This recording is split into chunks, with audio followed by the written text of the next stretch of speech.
एक डीएम क्या करता है, उसी हिसाब से आज हम इसमें भी चलते हैं। तो आज हम लोग बात करते हैं, जो हमारे चैप्टर का नाम है major landform of the earth, ठीक है, पृथ्वी की प्रमुख स्थलाकृतियां। आज हम सबसे पहले इस चैप्टर को समझते हैं।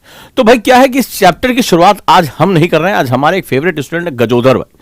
गजोधर हमारे बड़े फेवरेट स्टूडेंट है, और गजोधर जो है वो आज ढेर सारे क्वेश्चन, इनका क्या है, इनका एक ही काम है, ये हाथ में जो क्वेश्चन की गन लिए घूमते हैं। आज आपको क्वेश्चन पूछने की जरूरत नहीं, आज आपके बिहाफ पे गजोधर भाई क्वेश्चन पूछने जा रहे हैं। मेरे फेवरेट स्टूडेंट हैं, ठीक है, इनके बाल भी खड़े रहते हैं और दिमाग हमेशा, जो इनके एंटीना जो है वो हमेशा क्वेश्चन पूछने के लिए तैयार रहता है।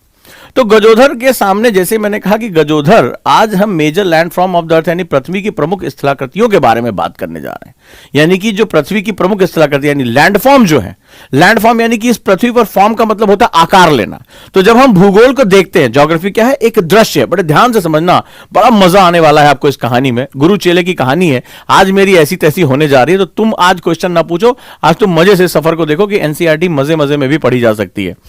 तो भैया क्या हुआ कि इन्होंने कहा कि पृथ्वी की प्रमुख स्थलाकृतियां, जैसे ही मैंने बोला सर क्या होती हैं स्थलाकृतियां, तो मैंने कहा जो लैंड है, लैंड यानी जो भूमि हमारी दृश्य है, उसमें जो फॉर्म है, फॉर्म का मतलब आकार है।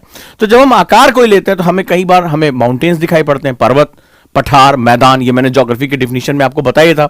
तो बोला जब हम भूगोल को देखते हैं, ज्योग्राफी क्या है, एक विजुअल साइंस है, भूगोल एक दृश्य विज्ञान है। भूगोल हमारी किताबों में नहीं, भूगोल हमारे चारों तरफ है। हम उन चारों तरफ जो चीजें हैं उसको एनालाइज करके जो रिटर्न करते हैं वही हमारी ज्योग्राफी का सिलेबस है। तो जब हम कहीं घूमने जाते हैं तो हमें कहीं पहाड़ दिखाई पड़ते हैं, कहीं हमें पठार दिखाई पड़ते हैं, मैदान दिखाई पड़ती हैं, झीलें दिखाई पड़ती हैं, ठीक है, हमें नदियां दिखाई पड़ती हैं। तो हमें ये क्या होता है, डिफरेंट डिफरेंट लैंडफॉर्म्स दिखाई पड़ते हैं, खाई दिखाई पड़ती है हमें। तो ये जो लैंडफॉर्म्स यानी भूमि जो आकार ले रही है, हर जगह भूमि ऐसी नहीं है, पृथ्वी पूरी जैसे समतल नहीं है। पृथ्वी पर कई बार हमें क्या होता है, हमें ऊंचाइयां दिखाई पड़ती हैं, कहीं पहाड़ियां हैं, कहीं पर्वत है, कहीं पठार है, कहीं झीलें हैं, कहीं मैदान है, समतल है। तो हमें कहीं खाई दिखाई पड़ रही है, ट्रेंचेस हैं, there are lot of landforms available on the earth. तो जैसे मैंने कहा बेटा ये होती हैं लैंडफॉर्म्स, यानी कि पृथ्वी जब एक विशिष्ट, जब पृथ्वी की जो भूप्रपटी है, हमारी क्रस्ट है, जब एक डिफरेंट स्पेसिफिक फॉर्म ले लेती है, आकार ले लेती है, तो उन आकार की हम कैटेगरीज रखते हैं। जैसे पर्वतों की कैटेगरी, चाहे वो हमारा हिमालय हो, एंडीज हो, रॉकीज हो, दुनिया भर के पर्वत हमारे, तो वो पर्वत हो गए। ऐसे ही पठार हो गए, प्लाटी हो गया, चाहे वो हमारा जो है वो तिब्बत का पठार हो, गोबी का पठार हो, या गोबी के जो है वो उसके ऊपर का हिस्सा हो, या भारत में अगर हम पठारी इलाका हो, प्लाटी हो हमारे, तो दुनिया भर में उस तरह की स्थलाकृति को हम पठार कहेंगे।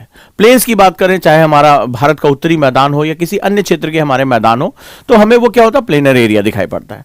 तो मैंने गजोधर से कहा कि भाई पृथ्वी की जो स्थलाकृतियां हैं, जो एक मेजर डिवीजन है, वो लैंडफॉर्म्स के रूप में हमें दिखाई पड़ता है। ठीक है, चलो भाई पहला हो गया। तो गजोधर ने तुरंत जो है वो धाए से मारा, सर बनता कैसे आए।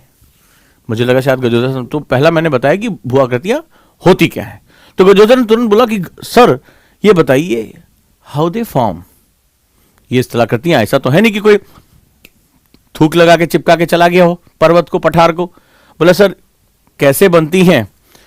मैंने कहा Gajodhar they form by the geomorphic process, ये भू आकृतिक प्रक्रियाओं से बनती है, प्रोसेस से बनती है। तो जैसे क्या होता है, रोटी बनाना होता है तो रोटी बनाने का एक प्रोसेस होता है ना, आटा पहले लिया जाता है, पानी डाला जाता है, फिर उसको गूंथा जाता है, उसमें फोर्स अप्लाई किया जाता है, गूंथा जाता है, उसके बाद आटा तैयार होता है, फिर उसको क्या होता है, उसमें जो है वो रोटियां गोल गोल की जाती हैं, फिर तवे पे आग पे तपाया जाता है, देन एक बढ़िया सा फुलका तैयार होता है। तो ये रोटी बनाने की प्रक्रिया है।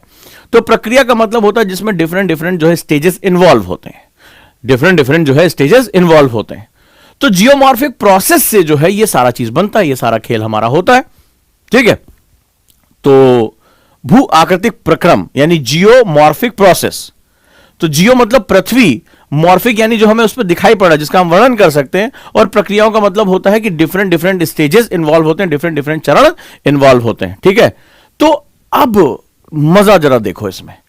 तो यहां पर जो होता है, तो ये जो सारी चीजें बनती हैं वो कैसे बनती हैं, they are called as geomorphic process. अब मुझे लगा कि रुकेगा, बोला सर ये तुमसे भी ज्यादा खतरनाक है, जो तुम क्वेश्चन पूछते हो उससे ज्यादा खतरनाक है ये गजोधर। बोला सर होता क्यों है।